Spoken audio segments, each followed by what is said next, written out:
روی زمین دویدن ها صدا می کرد. قدرت و تکنیک هر روز بهتر شد.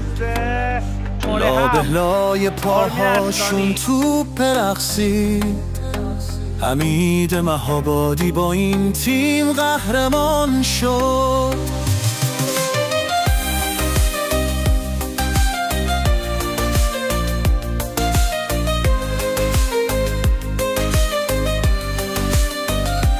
هر روز تمرین ضربه ها تیزتر.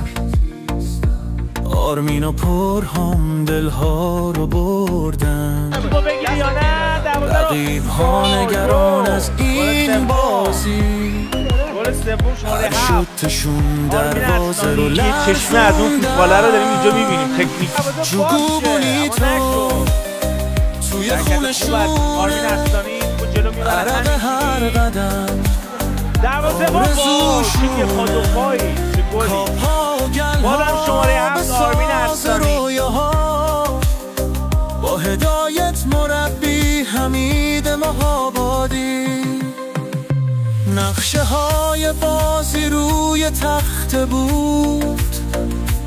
حمید با دقت همه را میدید. آیندهشون روشن توی دنیا.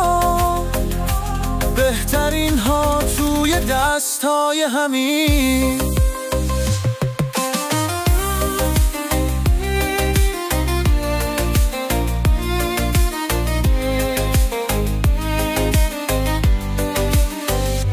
قهرمانی بار من نهایته.